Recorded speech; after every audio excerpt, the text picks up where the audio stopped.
अपराधी चाहे जितना सजग हो, चाहे जितना चालाक हो, लेकिन याद रखिएगा उसे सजा एक दिन अवश्य मिलती है। कहा भी गया है उसके यहाँ देर हो सकती है, अंधेर नहीं हो सकता। इसलिए इस कहानी को सुनाने से पूर्व यह समझ लीजिएगा कि अपराध का अंतिम जो चरण है वह सजा है।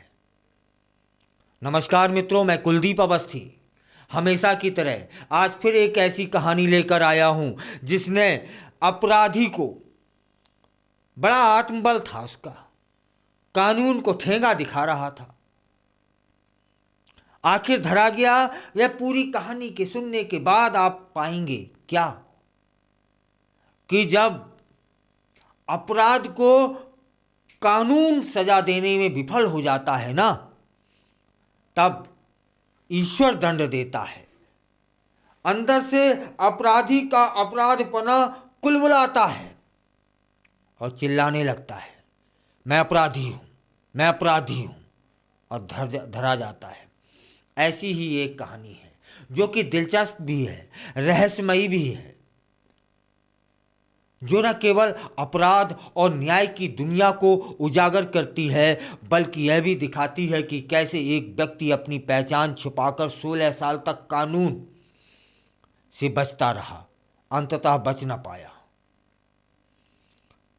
क्योंकि उसका अपराधी मन ने खुद उसे कानून के पास पहुंचा दिया। यह कहानी है रामचंद्र उर्फ सुरेश गौड़ की, जो खंडवा में एक हत्या के मामले में फरार चल रहा था। रामचंद्र, जो मूल रूप से हरदा जिले के ग्राम भवरड़ी का रहने वाला है, उसने 2008 में एक युवक की हत्या कर दी थी। यह हत्या तब हुई जब वह जूना पानी में खेती और मजदूरी कर रहा था। आपसी विवाद के चलते उसने बिश्नोई नामक युवक की जान ले ली थी और उस समय रामचंद्र ने क्या किया, सोचा कि वह इस हत्या के बाद आसानी से भाग जाएगा और पुलिस की पकड़ से बच जाएगा। लेकिन क्या वह सच में ऐसा कर पाया? इस घटना के बाद रामचंद्र ने अपनी बाइक स्टार्ट की और बैतूल और अकोला होते हुए बुरहानपुर पहुंच गया। बुरहानपुर पहुंचने के बाद उसने अपनी पहचान बदलने का फैसला ले लिया। उसने सुरेश गौड़, जो इसका मूल नाम था, के नाम से, यह मूल नाम नहीं है सुरेश गौड़, उसने इस नाम से एक आधार कार्ड भी बनवा लिया। उसका नाम, मूल नाम कौन सा है? रामचंद्र।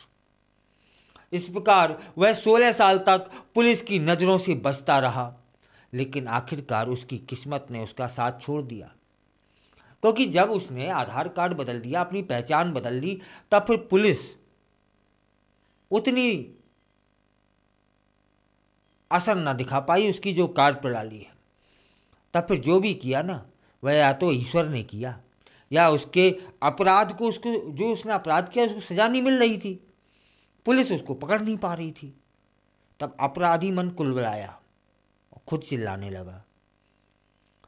क्या वह तो बता देंगे ना धीरे धीरे। फिलहाल बात करते हैं, नेपा नगर पुलिस ने उसे गिरफ्तार कर लिया है। गिरफ्तारी के समय जब पड़ोस में रहने वाली एक महिला ने पुलिस को उसकी हरकतों के बारे में शिकायत की थी, तब वह गिरफ्तार किया गया है। 18 नवंबर को हेमलता नामक महिला ने थाने में शिकायत दर्ज कराई कि सुरेश बेवजह झगड़ा करता है और उसे जान से मारने की धमकी देता है। यह शिकायत पुलिस के लिए महत्वपूर्ण सुराग साबित हो गई। पुलिस ने सुरेश को, हाँ यहाँ एक बात और, वह क्या कहने लगा था कि मैं जिससे ही बात करता, झगड़ा करने लगता और कहता मैं तुम्हें जान से मार दूंगा क्योंकि मैंने पहले भी एक मर्डर किया है। और पुलिस मेरा कुछ ना बिगाड़ पाई। देखो मैं आज भी घूम रहा हूं, मस्ती में रह रहा हूं। या बार बार उसके शब्द निकलते। मैंने पहले भी एक मर्डर किया है, क्योंकि अपराध कुलबुला रहा था। अपराध कह रहा था कि अपराधी को सजा नहीं मिली है। बस सुरेश को पुलिस थाने में बुला लिया गया जाता है और सख्ती से पूछताछ की जाती है। इस दौरान उसने अपने अतीत के बारे में सब कुछ उगल दिया कि पुलिसिया जो तरीके हैं वह अलग ही हैं। वह क्या कहता था कि देखो हमसे तुम लोग हाँ हमारा सम्मान किया करो, हमसे तरीके से बात किया करो, अन्यथा मैं तुम्हारा मर्डर कर दूंगा, क्योंकि मैंने पहले भी एक मर्डर किया है और मेरा कोई कुछ ना बिगाड़ पाया। तब पुलिस ने अपनी जांच में या अपनी कार्रवाई में क्या किया, उससे ये पूछा, ये बता तूने पहले कौन सा मर्डर किया है। और जब पुलिस की पुलिसिया कार्रवाई हुई तो उसने सब कुछ उगल दिया कि वह पहले भी हत्या कर चुका है। वह अब अपनी पहचान छिपाने के लिए बुरहानपुर में रह रहा है। पुलिस ने उसके बयान को गंभीरता से लिया और उसकी पहचान को सत्यापित किया। जब उन्होंने उसके पुराने मामले की जांच की तो पता चला कि वह 16 साल पहले खंडवा में हुई हत्या का आरोपी है। और इस खुलासे ने पुलिस के लिए एक बड़ी सफलता साबित की, क्योंकि इससे न केवल एक पुराने मामले का सुलझाव हुआ है, बल्कि यह भी दिखाया गया है कि कैसे एक व्यक्ति लंबे समय तक अपने अपराध को छुपाने में सफल रहा। यहाँ यह पुलिस की नाकामी है। नेपानगर थाना प्रभारी ज्ञानू जायसवाल ने बताया कि आरोपी की गिरफ्तारी पर खंडवा पुलिस ने 10,000 रुपये का इनाम भी घोषित किया हुआ था। यह इनाम उस व्यक्ति के लिए था जो रामचंद्र की जानकारी देगा, लेकिन किसी ने उसकी पहचान नहीं बताई, जिससे वह लंबे समय तक बचता रहा। यह बात सोचने पर मजबूर करती है कि कैसे एक व्यक्ति इतने लंबे समय तक कानून से कैसे बचता रहा। हमारा पुलिस क्या कर रही थी, हमारी एजेंसियां क्या कर रही थी। यदि वह घमंड में ना आया होता, यदि वह रामचंद्र अपनी मदहोशी में ना आया होता, तो फिर क्या आज रामचंद्र पकड़ा जाता। यदि उसके अपराध जो अंदर पलता था, उसका अपराधी मन यह नहीं चिल्लाता कि मैंने पहले भी एक मर्डर किया है, तुम लोग हमसे बच के रहा करो, मेरा सम्मान किया करो, मुझसे झगड़ा मत किया करो, तब फिर क्या पुलिस पकड़ पाती। फिलहाल